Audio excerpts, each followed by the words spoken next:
picks. If they want to trade up, they'll be able to swap for whoever they want. Right. All right, we're live, baby. Let's go ahead and start. Okay. All right, everyone. Welcome to a new episode of Fire Fade Away. I am one of your co-hosts, LK the Guy, the Deity, the Mogul. You know, I'm here with a very, very good friend of mine, C Jizzle, live from Liberty Sizzle, aka Puffco Poppy, aka Comic Book Poppy. What are we smoking on today, dog? I'm still working on this new product that they got down here at True Leaf called Refined Crim. Not cream, but crim. They're like extra fancy. Damn. It's a THC A crystals mixed with wax, mixed with I think cannabis derived terpenes to give it like a strain specific effects and taste. And Mm-hmm. I think yesterday I had the sour diesel, and today I'm working on the Star Dog, which I don't like as much, but it's still pretty They got that tasty. up Can't here. fake. They got that shit up here. This Yeah, is free popular space. East Coast strains. What are we smoking on today, dog? Okay. Still working on. All right. So, as you all know, we're in the playoffs, the NBA playoffs. We got 4 teams left. But first, let's start with the future of the NBA and let's talk about the draft. Let's talk about the draft. So, CJ, you said you have the list. Who's picking first? Who's picking second, and so forth, and so on and so forth. So, Well, I think I guess I'll go with like I feel like is the most relevant. Well, the top eight, or I can go through the whole lottery for real if we want to go through the lottery. yeah, go So ahead. Golden State is at 14, and then we got the Pacers at 13. We got San Antonio at 12. That's the highest I remember them picking in a long time. Mm-hmm. We got Charlotte at 11. So they can add some help for LaMelo Ball. We got New Orleans at 10. That's interesting, depending on what they want to do. They've had a lot of top picks in the last few years, Mm-hmm. including Zion Williamson. So what type of help or what direction that they want to go in. Then we got the Kings at 9, perpetually in basketball hell in Sacramento still. And then we've got the Magic at 8, and I think this was the pick that they traded for the Bulls. So they've got number 8 and number 5 coming up. So the Magic have got some major draft capital in this draft to make some moves. And we've got Golden State again at 7. So Golden State also has the 7 and the 14th pick. So that's interesting if they want to package those and maybe James Wiseman for a veteran to make a final run with Clay and Steph and Draymond. So I think that's interesting. They're kind of at a crossroads. Do they want to put all their chips in for one more run, or do they want to start building for the inevitable future? All those guys are past 30 years old. Steph, Clay, they're all 32 and above, I believe. So I think it's going to be interesting to see what direction then they go. And like I said, we've got Oklahoma City at 6. Then we've got Orlando again at 5 that I talked about earlier. Then a top 4, we've got Toronto, which I think they made the biggest leap in terms of having luck on draft night, so they can get a Kyle Lowry replacement, presumably. Cleveland, again, usually ever since, when they don't have LeBron, they stay in basketball hell, chilling with Mephisto down there. And so they're at number 3. Then we got Houston. They were able to keep their pick. So they won't go to Oklahoma City. So they're at 2 to keep their post James Harden rebuild going. And then number 1, Detroit. They won the lottery with the Cade Cunningham sweepstakes, presumably.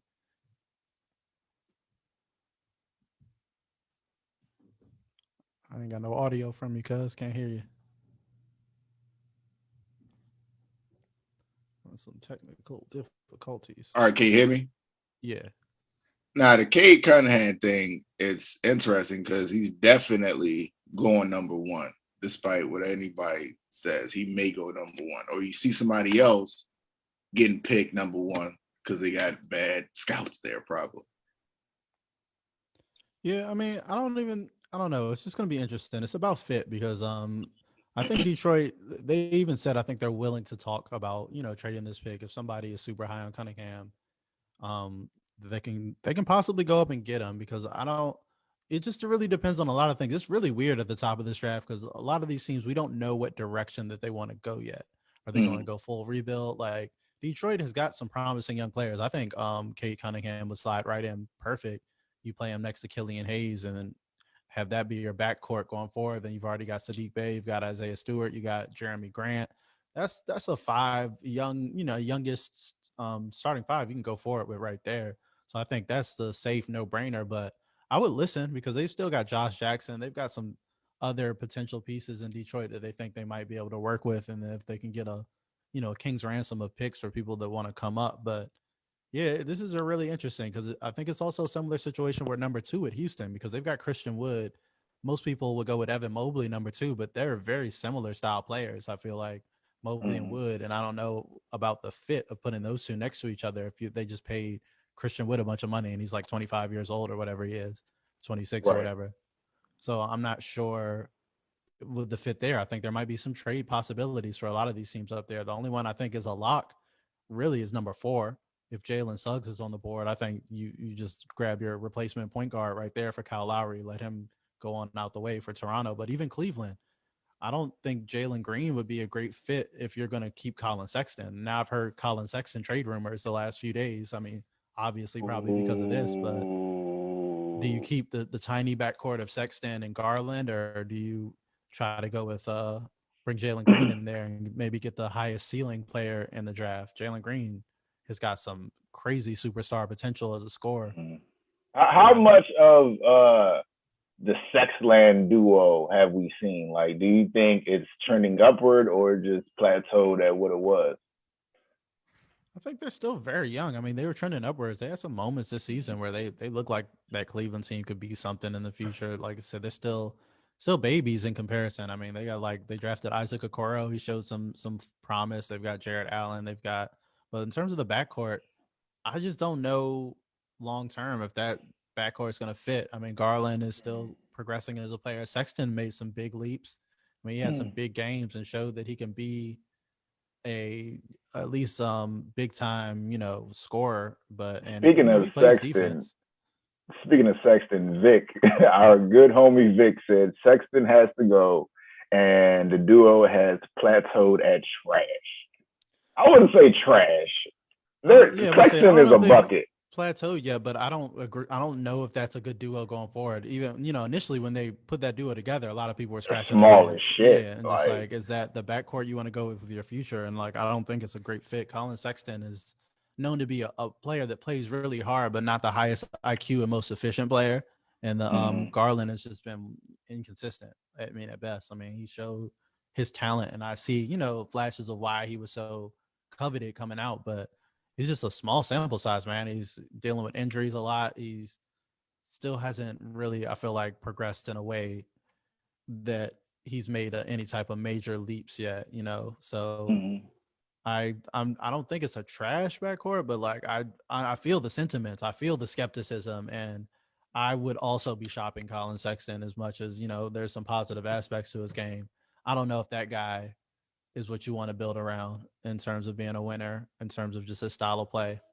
He sometimes goes into full ISO mode, a little Westbrookish, you know what I'm saying, in terms of like, I mean that in a good and bad way, you know what I'm saying, of just being like extra focused and playing so hard and playing, you know what I'm saying, where it's more of just effort over, you know what I'm saying, skill sometimes. But I think Sexton, I mean, he made a leap. He made a leap that I think Garland didn't make, but my whole thing is the fit overall for that team. Like, what are you doing? Like, where do you draft? Like, I'm looking at all these great prospects and looking at their starting lineup. I think maybe they need a 4 more than anything. So maybe if Mobley's on the board, because I'm sure Kevin Love wants to get the hell out of town. But he wants to get the hell out of town. He been wanting to get the hell out of town. And Vic says in the chat, Vic says, as individual players, they have a much higher ceiling, but together it's awful. Yeah, I don't like the fit together. That's why I was like, I mean, I think you can get especially after this year, you could probably get a good offer for Colin Sexton. I'm sure somebody, a struggling team on a rebuild or something would be willing to give up something for a young player like that. So I would be exploring trade possibilities for Cleveland. They've got some assets to play with. It's just like now they're at the point where they're just accumulating assets. They got to figure out which ones they want to go forward with. You can just stack assets. The Magic are going to have to make that decision soon too, especially with these 2 picks. You've got, all these young players at logjam. You got to figure out who you want to build with and who you're going to flip. Magic is hell. Like, that team just Yeah, I mean they were open. Them and OKC were open. I mean, when Magic made that trade, they were just like, we're looking to blow it up. We're just bringing in young players, and like we're not trying to, we're trying to figure out what the next iteration of our run is going to be, because the ceiling of Vucevic and whoever else is not going to get them anywhere. So you trade Vucevic, you get all these picks. Now they're sitting pretty. They got hella young assets and promising players that I think are good. It's just, again, making that decision of who do you want to build with. I think the Thunder are going with that too. At 6, it's like you don't really know who they're going to pick, because like they've got young players at nearly every position that I think have showed promise. So who do you want to build? Is Lou Dort someone you're going to keep and build around? Obviously Shea is the only one that that is untouchable on that team, but anyone else I think is fair game to be swapped in a deal. Or the Oklahoma City's got the most flexibility because they've got 300 first round picks, it seems like, for like the next 7 years. Yeah, y'all have a lot of picks. Hey, talk about the lottery picks we should be looking out for in this draft that don't really get a lot of recognition, but if the team gets them, they will be happy.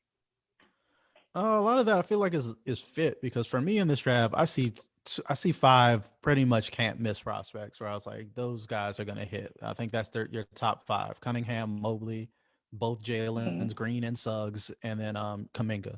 Even though Kuminga's kind of a poor shooter, that can be improved. I think his mechanics are fine. You just needs more work on that. But other than that, I think those are 5 star level players. After that, I think you're either getting like a safe role player where you like know what it is, but they ain't gonna be a star, but you can get what you need in terms of like if you need a shooter, Corey Kispert. You need like a wing, you can go for what's the boy from Kentucky, Keon Johnson or something like that. You can get like a athletic wing, if you need something, but I don't see like the star potential. Even Davion Mitchell from Baylor who made the strides. He just reminds me of like a Marcus Smart who's a little smaller, which is a hell of a useful piece, on your team, but like he's not a franchise changing piece, like that's not changing the full trajectory of your franchise in the lottery, but that's a hell of effective piece that you would definitely want. So I think once you get to the 6 to beyond range, that's what you're looking at. You're looking at more of like role players, but like high level role players, or like maybe just straight up projects where it'd be like a Giannis where he's like, I don't know what the fuck this is. This could be terrible, or this could be an MVP level player, So I think that's what we're looking at. Scotty Barnes is a really interesting prospect. I think he has that boom bust potential in the 6 to 8 range where it's like he could be something special, but like he's very young and raw, and I'm very scared of those prospects where it's like they have all the potential in the world, but they don't really know how to play basketball. And it's like, and if you go to the wrong organization, they not going to teach you. They just going to exactly the wrong coaching, the wrong role, the wrong fit. That could be a wrap, and that person just may never develop. So I'm always kind of scared of those prospects. But last year, that was Patrick Williams, and Patrick Williams had a pretty fine rookie season for the Bulls. So yeah, he's actually good. I like him. It hits sometimes. Sometimes those people who go for just potential and leaping ability and those type of intangibles, speed, all that. I mean, that's a different philosophy. I had a coach a long time ago tell me that where he was like, "That's my." Coaches have different philosophies. Some coaches want skilled players. They want skilled, smart players, and I was going to ask you that too. Yeah, and other coaches they more value potential. Like if I get a guy with like a Giannis with a wingspan that can jump out the gym, I can teach that motherfucker to play basketball. That's how some coaches, and GMs and scouts think. Where it's like you see someone super raw, they might not be able to do a damn thing, but you can project like if we teach this motherfucker how to dribble, if we lock his ass in the gym and get him shooting, like we can turn him into something rather than someone with a low ceiling where it's like, oh, they can play right now, but they'll never really get any better. This is kind of what they are. They're never gonna average 30 a game. They're just going to be solid in what they are. So it's just making that trade-off of what you need for your franchise and, what you want to do going forward. Cause sometimes those players hit, like a Terrence Mann, like a starter who played a lot of time in college, wasn't like a big fit. Look what he's doing for the Clippers, tearing it up. All you don't go there. Yeah. Like it's really about role and fit and opportunity. Cause pretty much all these guys can hoop. Like they all can hoop, but it's about finding that fit in that role. It's only so many roles in this league where people are going to have the ball and have high usage and be put in positions where they're going to be at their best. So yeah, I'm high on the top 5 players in this draft, like crazy high on Jalen Green. I think he's probably my favorite player in the draft. Cade Cunningham is I think he's probably the most well-rounded best player, like your safest, like high ceiling as well. Not just safe, but just like you can't fuck that Star pick up. potential. Yeah, if you don't know what to do and you're unsure, pick that guy. You're good. You're like you don't find 6'8" playmaking point guards at scoring star potential and can play both sides of the ball. They don't grow on trees. You do that. That's a player that can fit, similar to like a Shea Gilgeous-Alexander to me, that could fit 1 through 3, or like a Luka, where you can just play them 1 through 3. You can play them on the wing as a wing player, and they can be effective. You can play them off Point the guards are ball at getting the 2. taller now. That's Yeah, crazy. you can play them at the 1, and he can just be your legit, real point guard, not a Ben Simmons fraudulent point guard situation or only a name, but he can actually run your offense efficiently and like play that at a championship level. So that's a good segue. Everybody, check out our Ben Simmons special, aka the Ben Simmons funeral, live on the Fire Squad Podcast Network YouTube channel and Spotify and Apple. Sorry, I just had to plug that. Oh yeah, definitely plug the Ben Simmons trade value funeral. That was trade value funeral.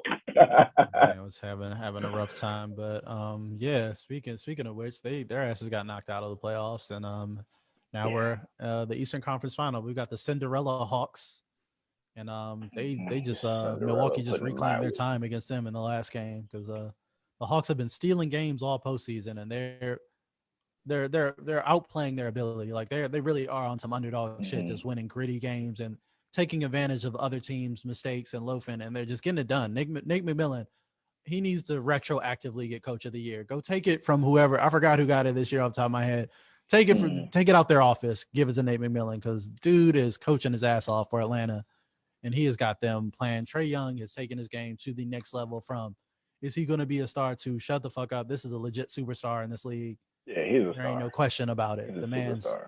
Becoming the league's best supervillain, basically. Like he has got every home crowd hating on him. He is that, Reggie Miller-esque personality where he's cocky. He's over there bombing threes and shimmying on your favorite team, and it's awesome. So in New York, but that too. having said that, the Bucks are my pick to go all the way. So I'm gonna stick with them, even though like I'm not gonna fake like Brooklyn didn't have my heart racing in that series, but yeah, I think the Bucks are just a complete team. To me, I would hate to say it, but to me, the Hawks weren't supposed to be in the Eastern Conference Finals. It was always supposed to be either the Nets or the 76ers.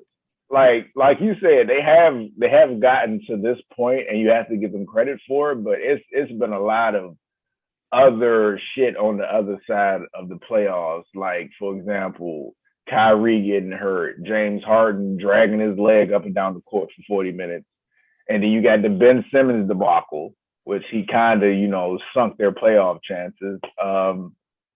I did have faith in the 76ers to get to the final and put the Bucks out, and it didn't really go that way. So for them to just like what happened, what was it last night when the Hawks got beat by like 30, and Giannis only had 25. Yeah, like y'all ain't really, y'all getting outclassed out there basically. So hey. Yeah, I think some coaching issues are happening there too for Milwaukee at times. I think they still do have some issues with Coach Bud, but at the same time, that's just a complete team, man. Like I don't know what else to say other than like said, as you said, the Hawks, they're in danger at a point of not making the playoffs. Like so, them being in the Eastern Conference Finals is shocking. And they failed upward.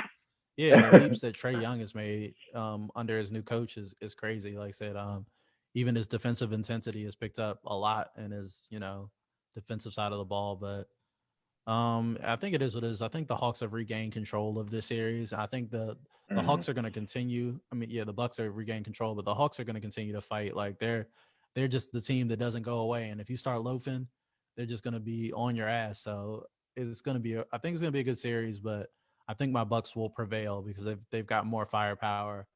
I think Bogdanovich being hurts the Bucks a lot more than people realize. Bogdanovich is a bucket when they need a bucket, and sometimes Trae Young gets ice cold out there. Ice Trae sometimes gets and he's not scared. Field. because he's seeing a lot of defensive attention in the team's best defender. Anyway, he's got Drew Holiday is going to be basically inside of his jersey. So they're going to be all over Trae Young. But it's fun to watch, man. Trae Young is he's a fun player to watch, man. And the Hawks, they've got a lot of young players. I don't know if what's going to happen to Cam Reddish and DeAndre Hunter. I like Onyeka Okongwu, who's getting some playoff minutes. Yeah. They've got some pieces, and they've got some young players. Kevin Herter, he showed, not the last game, but the game before, the white boy from Maryland's got game. He's legit. Hey, talk about people out there.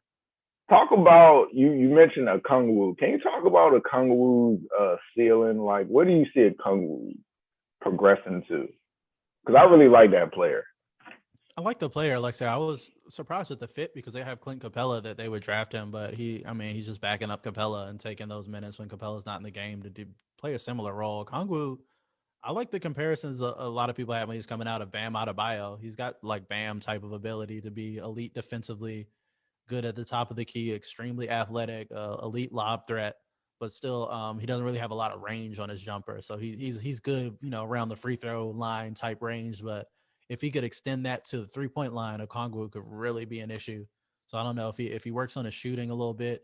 The same thing Bam is working on. Like, this is what Bam kind of got exposed this year, of him not being really a great offensive threat or a consistent offensive threat outside of lobs and dunks and things in the paint. So Okongwu is just a raw version of Bam, is what I see. I think he's got a very high ceiling, but it's going to take a little while. It's going to take a few years. But right now, even in the playoffs, we're seeing he's valuable as a rim runner. He's valuable as a rebounder. He's valuable in blocking shots already.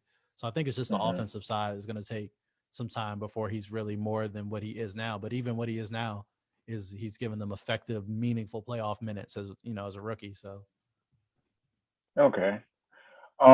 Let's talk about the other side of the country with the Western Conference playoffs right now. There's a game last night between the Suns and the Clippers. It was a very low scoring game. What did you think about the game?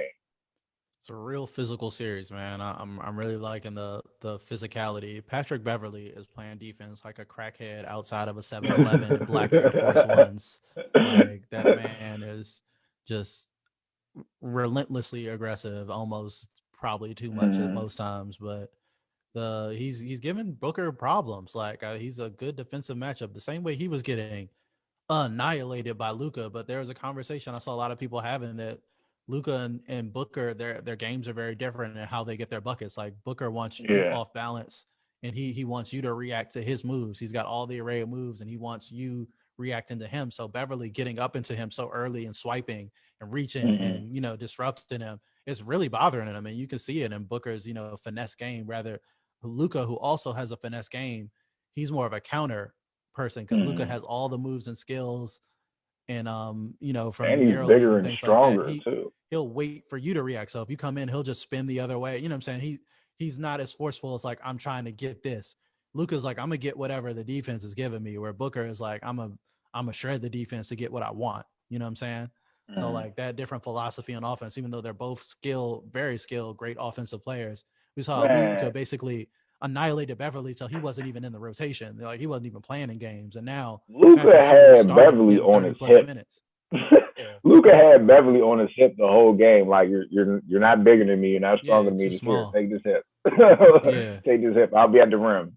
And he's slow and reactive. Like, Luka will just react to what's in front of him. Whatever the defense gives him. If he runs into a triple team, he's going to dish it. If he has the fadeaway, he's going to get that. If someone's small on him, like you said, on his back, he's going to post. He's going to react to what's there, rather than Booker, who wants to impose. He's attacking the defense. He wants the defense disrupted by his moves and his skills. So it's an interesting matchup to see how the results are from two great offensive players. Beverly was like completely useless guarding Luka, and they had to have Kawhi handle that because he's stronger, rather than Beverly is really able to clearly bother Booker. I mean, he did have to like headbutt him and break his nose, but Beverly is still bringing that black Air Force One energy to the court. But this is just, the Clippers are just the weirdest team I've seen in a long time. Like, sometimes they look incredible. They have great players that fit sometimes, but then sometimes they look like complete bums and they just look completely hapless. Like Reggie Jackson has been carrying their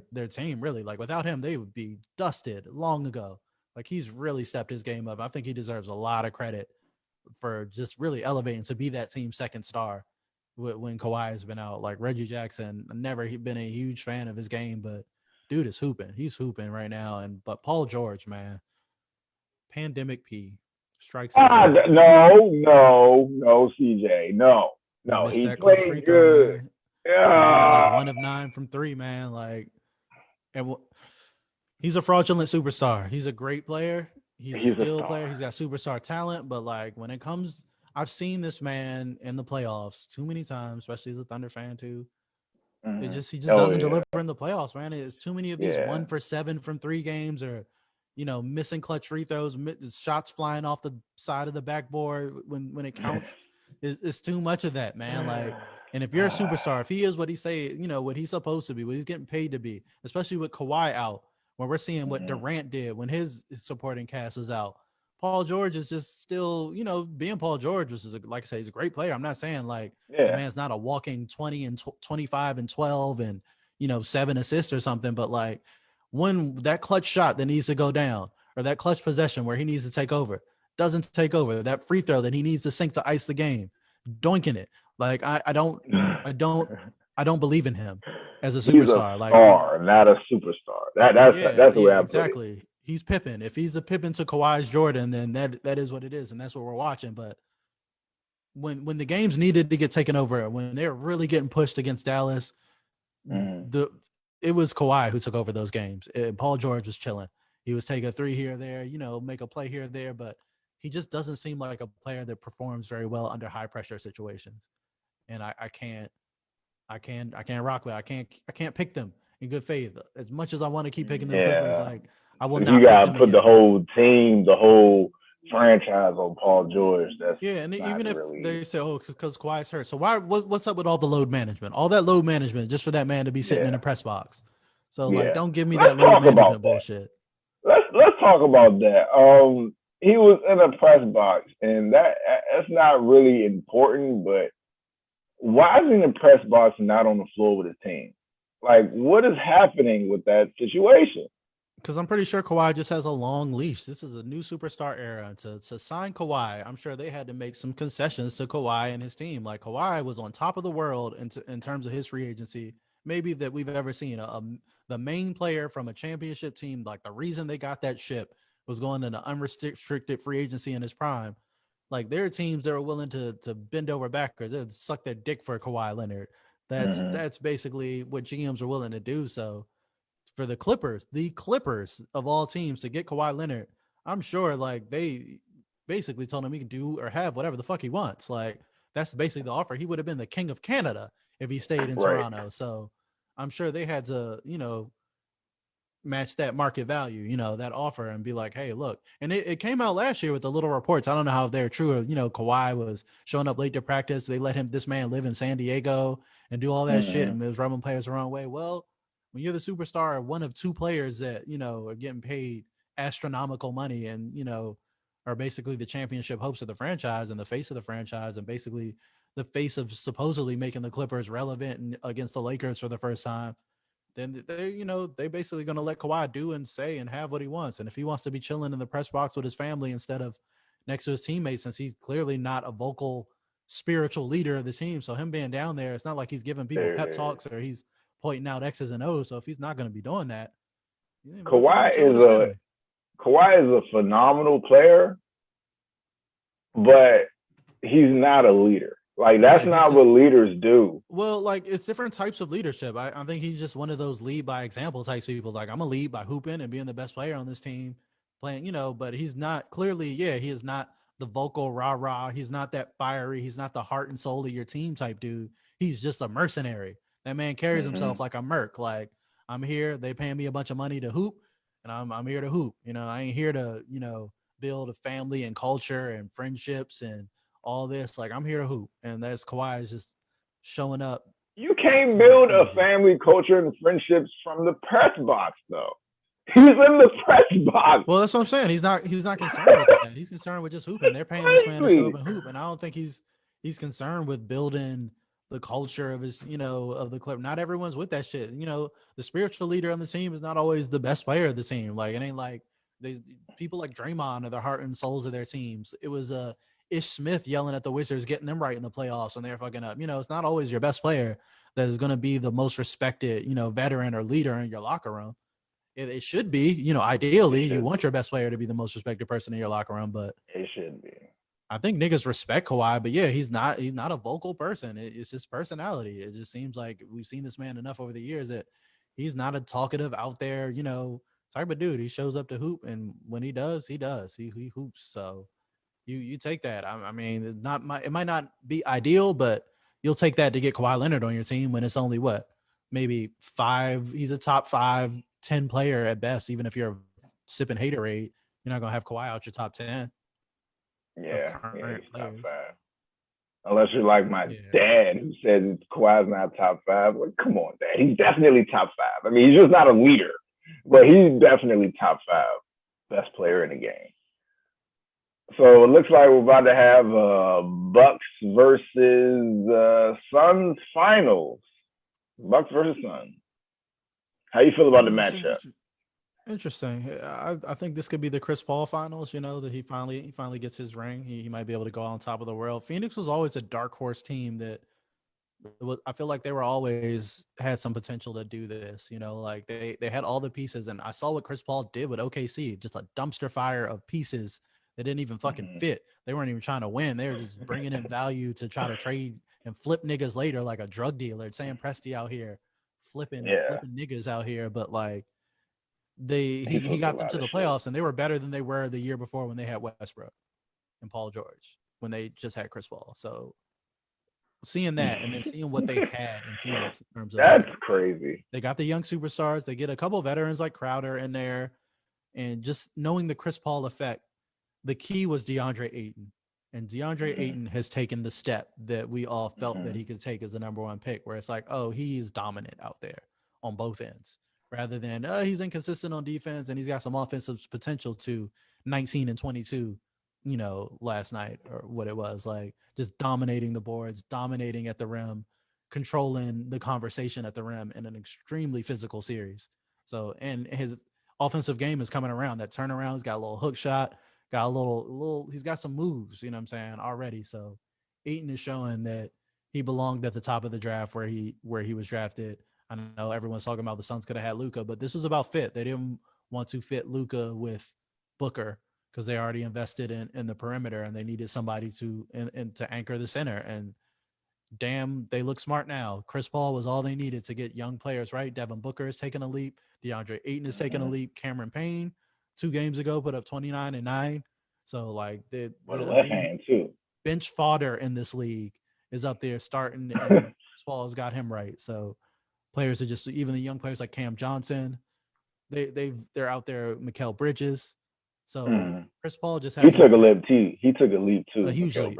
Yeah, Bridges is probably one of your best 2-way players in the league now in terms of 3-and-D athletic wing. So yeah, and Chris Paul's got them organized. There are going to be games where it could be 4 guys that have 20 points. You know what I'm saying? And a bunch of guys with 8 to 10. And he's just gonna.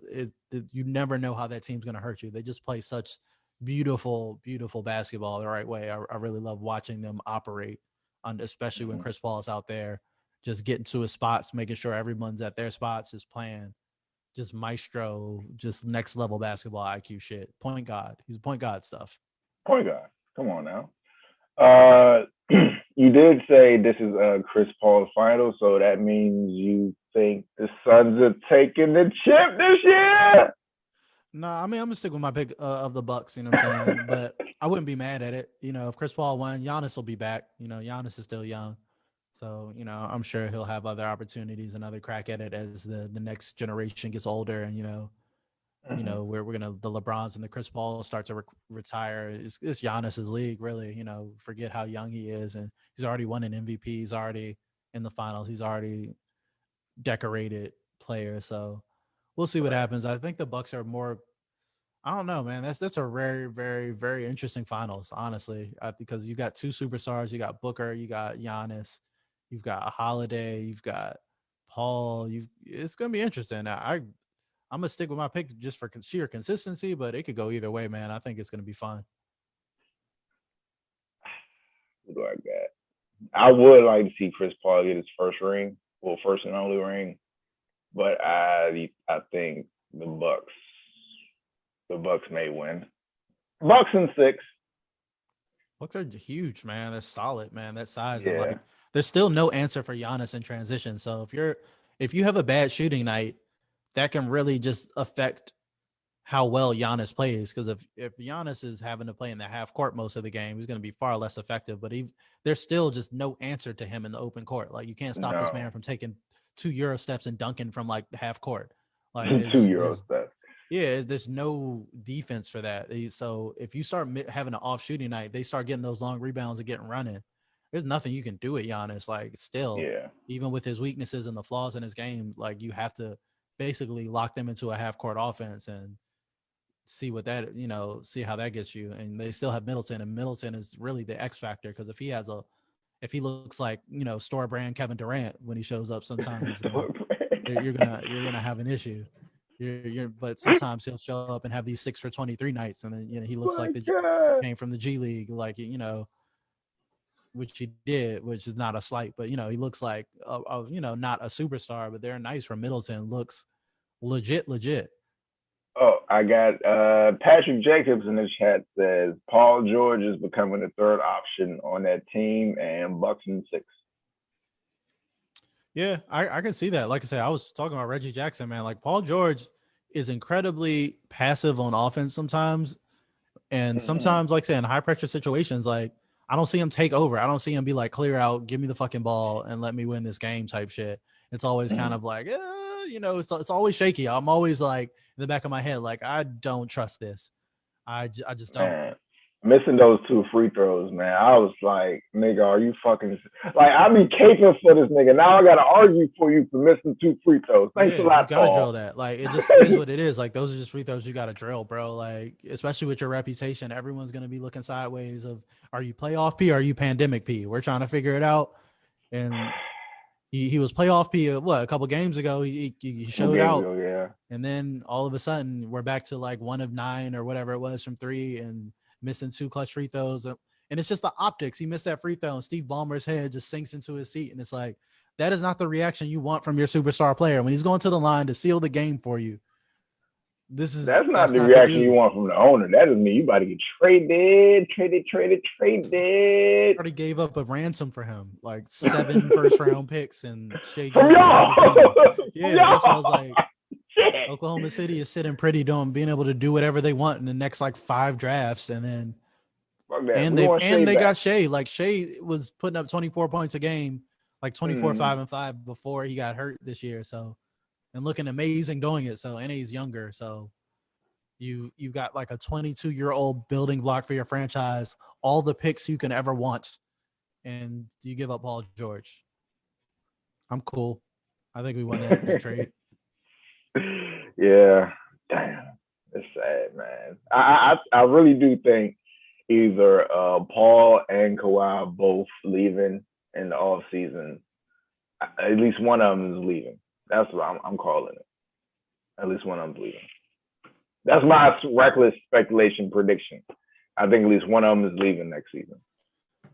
Yeah, I thought that if they would have lost to Dallas, there would have been like some catastrophic, maybe nuclear option. That's where I was like, okay, if they blow this to one dude, like if Luka sends that whole super team home, then with Tim Hardaway Jr. and Maxi Kleber and stuff like that, then you're definitely, you blow that shit up. But since Kawhi got hurt, I think they might want to run it back just as, what I'm saying, to see what it looks like when they're both healthy, if they can both get through a postseason. Because if Kawhi was healthy, I think they would handle the Suns and be able to take care of the series. But because it's close and it's tight the way it is now, even with Paul George, being Paul George, very inconsistent. But if they had Paul George and Kawhi, the way they play, especially with Reggie Jackson stepping up the way he is, as that Reggie Jackson stepped up big. Third option of like he's you could see the confidence oozing off of Reggie Jackson as every time he makes a shot.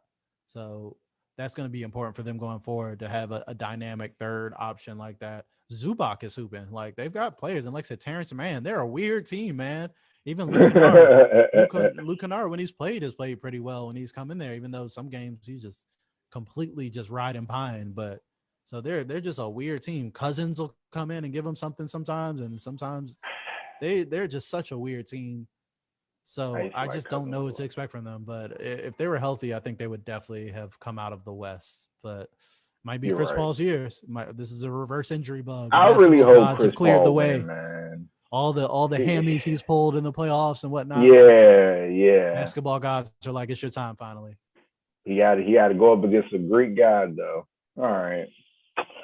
The blood Yeah, ocean you're make it right. happen over here. All right. So what else we got? I think that's about it that I've got in terms of just wanted to touch on these series, man, this draft and these prospects. Like I said, lottery. It's not a great time for an OKC fan. I was hoping we was going to get pick number 1 and 5 from Houston, but 6 is a rougher place. But again, like I expect OKC to be a mover and shaker draft night. They're always looking for a trade. They're always looking to make a deal. They got all the assets. So I would be happy to see them trade up from Mobley or I don't even know what they need at this point, like I said, because Pokashevsky played good. That's my man Poku, the legend. Poku. Legend of Poku.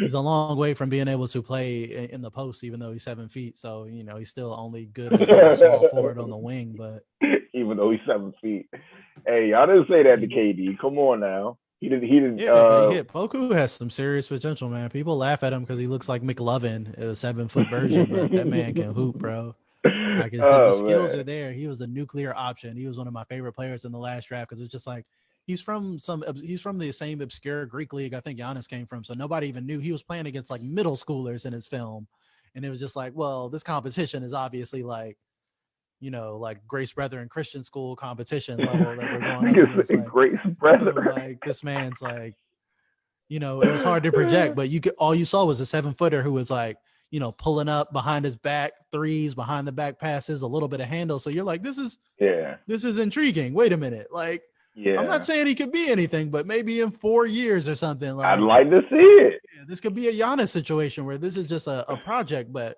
this is a worthwhile project you might want to take on because I was very encouraged by Poku's rookie season. So hopefully there's going to be a prospect in this draft like that where there's some high ceiling. Like I said, there's going to be some players you can swing for the fence on. And I think for some of the teams in the back of the lottery, that's where you want to go.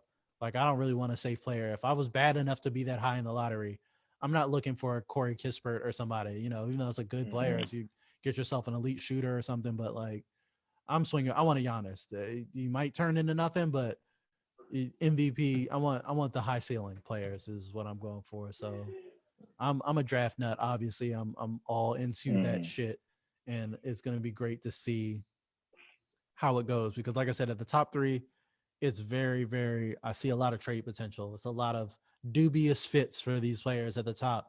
So I think either these teams are going to trade what their current assets to make room for them, or they're going to be moving. These guys are going to be moving around. And like I said, there's some teams to really watch, like Golden State, that are going to be really interesting on draft night. Maybe a Wiggins could move.